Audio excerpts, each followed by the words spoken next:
Hello and welcome to you guys. मेरा नाम है राहुल गुप्ता और आज हम बात करने वाले हैं वेयर, लेट एंड कॉन्स्ट की। ठीक है, तो जान लेते हैं आज के टॉपिक्स क्या क्या हैं। सबसे पहला टॉपिक है हमारा ES6 चेंज्ड एवरीथिंग। ऐसा क्या हुआ ES6 ने जो सारे ही वेरिएबल्स को चेंज कर दिया। उसके बाद हम करेंगे वेयर की एक्सप्लेनेशन और साथ में एग्जांपल भी करेंगे इसकी कि कैसे हम इसको यूज़ करेंगे। लेट की एक्सप्लेनेशन और एग्जांपल के साथ हम इसके लिए प्रोग्राम भी बनाएंगे और कॉन्स्ट के लिए भी एक्सप्लेनेशन एंड एग्जांपल। ठीक है, तो सबसे पहले जान लेते हैं ES6 चेंज्ड एवरीथिंग में क्या है। तो जब ES6 नहीं था तब जावास्क्रिप्ट में सिर्फ एक ही तरीके से वेरिएबल्स को डिफाइन किया जाता था, वो था var. Var a is equal to 10, that's it. बस यही एक मेथड था जितने भी वेरिएबल्स थे उन सबको डिफाइन करने का।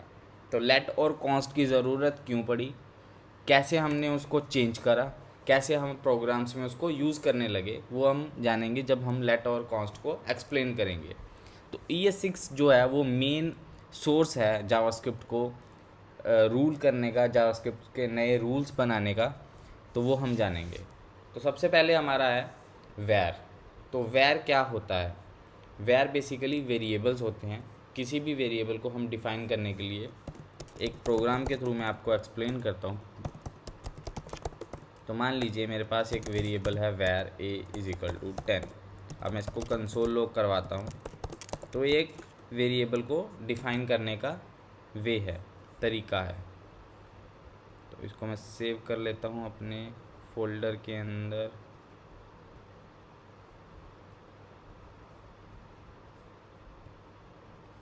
ठीक है, इसके अंदर मैं एक बना लेता हूँ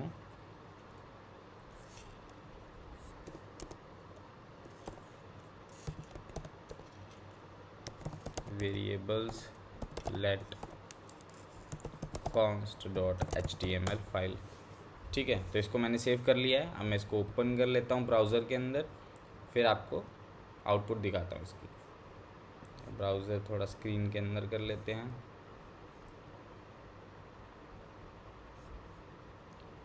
तो ये देखिए मेरा 10 जो वेरिएबल मैंने डिफ़ाइन करा है वो यहाँ पे डिस्प्ले हो रहा है। तो इसी तरीके से मैं और भी वेरिएबल्स ले सकता हूँ। Var b is equal to Rahul लिख लेता हूँ और इसको भी कंसोल लॉग करवा के लेते हैं।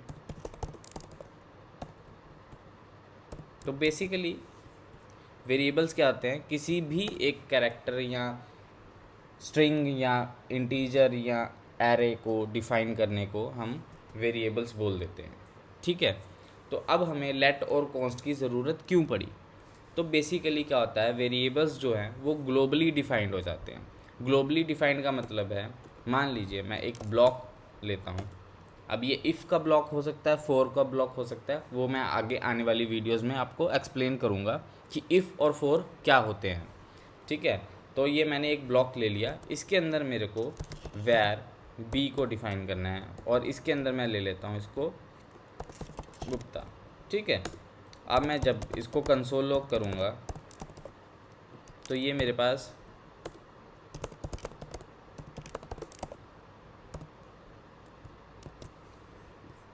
पास क्या करेगा, आउटपुट चेंज कर देगा। देखिए ये भी बी की वैल्यू है, ये भी बी की वैल्यू है और ये भी बी की ही वैल्यू है। तो ग्लोबल का मतलब क्या होता है कि जब भी मैंने वेयर बी को राहुल करा, तो जब मैंने इसको प्रिंट करवाया तो मुझे स्क्रीन पे राहुल दिखा। लेकिन जब मैंने इस ब्लॉक के अंदर इस कोड को एग्जीक्यूट करा तो यहाँ पे मुझे गुप्ता दिखा और यहाँ पे भी मुझे गुप्ता दिखा। लेकिन मैं चाहता था कि मेरा जो बी है वो सिर्फ इसी ब्लॉक के, मतलब इसी कर्ली ब्रेसिस के अंदर ही जो डाटा है वो रहे, उसका इफ़ेक्ट या उसका इम्पैक्ट बाहर वाले वेरिएबल पे ना पड़े। ये बी मुझे सिर्फ ये वाली वैल्यू दे, ना कि ये वाली जो अपडेटेड वैल्यू है। तो उसके लिए मुझे क्या करना पड़ेगा, उसके लिए मुझे यूज़ करना पड़ेगा लेट। तो लेट क्या करेगा, लेट मुझे बताएगा ग्लोबल वेरिएबल को ना डिफाइन करके वो एक ब्लॉक के लिए यूज़ करेगा। तो इस ब्लॉक के लिए जो मेरा नाम है, जो मेरा बी है वेरिएबल, वो गुप्ता रहेगा, लेकिन इसके लिए राहुल ही रहेगा, क्योंकि ये सिर्फ इस ब्लॉक के अंदर की बात करेगा और ये इस ब्लॉक के अंदर, जो ब्लॉक के बाहर वाला डाटा है उसकी बात करेगा। तो एक बार चेक कर लेते हैं इसका आउटपुट। मैं रिफ़्रेश करता हूँ इस पेज को, तो ये देखिए यहाँ पे भी बी की वैल्यू है राहुल, और यहाँ पे बी की वैल्यू है जो ब्लॉक के अंदर वाला लेट है उसकी वैल्यू, तो गुप्ता। तो इसकी वैल्यू राहुल रहेगी। ठीक है, तो अगर मैं, अब आती है बारी कॉन्स्ट की। तो कॉन्स्ट का मतलब क्या है, तो पहले लेट का एक एरर भी दिखा देता हूँ कि हमने अगर लेट को यहाँ पे फिर से डिफ़ाइन करने की कोशिश करी और इसके अंदर मैं वैल्यू डाल देता हूँ 10, तो ये मुझे क्या करेगा, ये मुझे एक एरर थ्रो कर देगा, uncaught syntax identifier B has already been declared. तो जब मैंने यहाँ पे पहले से लेट को डिक्लेयर किया है, तो यहाँ पे मैं दूसरी बार उसको डिक्लेयर नहीं कर सकता। हाँ, मैं वैल्यू असाइनमेंट ज़रूर कर सकता हूँ, लेकिन मैं उसको रीडिक्लेयर नहीं कर सकता। तो लेट में क्या है, रीडिक्लेरेशन अलाउड नहीं है, लेकिन हाँ मैं उसको ब्लॉक के अंदर ज़रूर रीडिक्लेयर कर सकता हूँ। किसी करली ब्रेसिस के अंदर मैं ज़रूरी, इफ़ के अंदर, फॉर ईच के अंदर, फॉर लूप के अंदर मैं उसको रीडिक्लेयर कर सकता हूँ, लेकिन इस ब्लॉक के अंदर भी मैं उसको रीडिक्लेयर नहीं कर सकता। इस ब्लॉक के अंदर भी मैं उसको रीडिक्लेयर नहीं कर सकता, और यहाँ पे भी मैं उसको रीडिक्लेयर नहीं कर सकता। इसका भी मैं आपको एरर दिखा देता हूँ एक बार। ये देखिए यहाँ पे भी बोल रहा है कि बी कैन नॉट बी रीडिक्लेयर्ड, तो मैं ब्लॉक के अंदर भी उसको रीडिक्लेयर नहीं कर सकता और ब्लॉक के बाहर भी उसको रीडिक्लेयर नहीं कर सकता, only in the case of let. ठीक है, अब बारी आती है हमारे कॉन्स्ट की। तो कॉन्स्ट क्या है, कॉन्स्ट बेसिकली एक वेरिएबल है जिसको हम कांस्टेंट रखेंगे पूरे प्रोग्राम के अंदर। जैसे कुछ वेरिएबल्स ऐसे होते हैं जिनकी हम वैल्यू कॉन्स्ट रखते हैं, जैसे मान लीजिए पाई की वैल्यू है, पाई की वैल्यू 3.14 है, तो वो पूरी यूनिवर्स के लिए वो 3.14 ही है, that is a constant variable.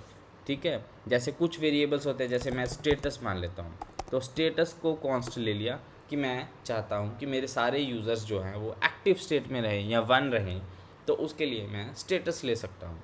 तो स्टेटस को जब मैं कंसोल लॉग करूँगा तो मैं आपको आउटपुट दिखाता हूँ स्टेटस की। तो ये स्टेटस की आउटपुट है 1। ठीक है, लेकिन कांस्टेंट को मैं चेंज नहीं कर सकता। कांस्टेंट को जैसे मैं यहाँ पे अब 2 कर देता हूँ, तो मैं इसकी वैल्यू को चेंज नहीं कर सकता, ये मुझे एरर थ्रो कर देगा, असाइनमेंट टू कांस्टेंट वेरिएबल। ठीक है, तो कांस्टेंट को मैं रीडिक्लेयर नहीं कर सकता हूँ। ठीक है, तो कांस्ट की वैल्यू को हम चेंज नहीं कर सकते हैं। तो ब्लॉक के अंदर भी मैं आपको एक बार डिफ़ाइन करके दिखा देता हूँ। तो ब्लॉक के अंदर मैं कांस्ट की वैल्यू स्टेटस 2 कर देता हूँ और इसको भी मैं इस ब्लॉक के अंदर स्टेटस ले लेता हूँ। ठीक है, और अभी इसको चेक करते हैं। तो यहाँ पे आप देख सकते हैं, यहाँ पे वैल्यू 2 आ रही है और यहाँ पे वैल्यू 1 आ रही है जो मैंने बाहर प्रिंट करवाई है। तो क्या मैं अगर स्टेटस को डिफ़ाइन नहीं करता हूँ तो यहाँ पे कौन सी वैल्यू आनी चाहिए आपके अकॉर्डिंगली? यहाँ पे 1 ही आएगा जो मैंने बाहर डिफ़ाइन किया हुआ है, क्योंकि कॉन्स्ट की वैल्यू हमेशा 1 रहेगी अगर मैं उसको फिर से रीइनिशियलाइज़ करके उसको डिफ़ाइन नहीं करता हूँ ब्लॉक के अंदर। ठीक है, तो ये सारा जो है वेरिएबल्स का वैर, कॉन्स्ट और लेट का डिफरेंशिएशन है। आप इसको, जो एक्मा स्क्रिप्ट 6 बोलती है वो ये बोलती है कि आपको कम से कम वेरिएबल्स को यूज़ करना चाहिए, ज़्यादा से ज़्यादा आपको लेट और कॉन्स्ट को यूज़ करना चाहिए। क्या है कि आपको कम से कम वैर को यूज़ करना चाहिए, कम से कम आपको इसको यूज़ करना चाहिए, और लेट को ज़्यादा से ज़्यादा यूज़ करना चाहिए। उससे क्या होता है, डाटा ओवरफ्लो नहीं होता है, मेमोरी लीकेज नहीं होती है। आपको अपने वेरिएबल्स को जब आप डिफ़ाइन कर देते हो तो वो ऑटोमेटिकली अपडेट नहीं होना शुरू हो जाता है, वो जब तक आपका लेट और कॉन्स्ट में वेरिएबल्स रहेंगे। ठीक है, वैर जो वेरिएबल्स हैं वो ग्लोबली डिफाइंड वेरिएबल्स होते हैं।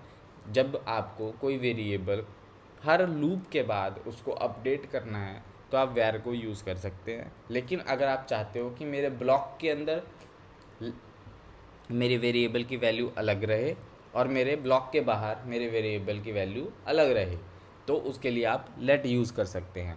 और कॉस्ट भी सेम है। अगर आपको पूरे प्रोग्राम में कोई वैल्यू है उसको सेम रखना है तो आप कॉन्स्ट को यूज़ कर सकते हैं। ठीक है, तो आज की वीडियो के लिए बस इतना ही। देख लेते हैं आज के टॉपिक्स फिर से एक बार। तो आज के टॉपिक्स थे var, let and const, ES6 changed everything. ये हमने जान लिया कि ES6 ने वेयर की जगह 2 नए वेरिएबल डिफाइन करने के लिए इंट्रोड्यूस करे हैं, लेट और कॉन्स्ट। वेयर की एक्सप्लेनेशन और एग्जांपल के साथ हमने चेक करा है, लेट की एक्सप्लेनेशन और एग्जांपल चेक की है, और कॉन्स्ट की एक्सप्लेनेशन और एग्जांपल चेक करी है। और मैं बताना चाहूँगा, मैंने अभी प्लेलिस्ट एक क्रिएट कर दिया है जावास्क्रिप्ट के लिए। अभी के लिए सिर्फ 2 वीडियोज़ आई हैं, और तो फ्यूचर में मैं और भी वीडियोज़ अपलोड करने वाला हूँ। तो आप बने रहिएगा इस सीरीज़ के साथ। आपको इसको कुछ नहीं करना है, आपको सिर्फ इसको सब्सक्राइब करना है, या आप इसको बुक मार्क भी कर सकते हैं। ठीक है, तो आज की वीडियो के लिए बस इतना ही। मिलते हैं नेक्स्ट वीडियो में। Thank you.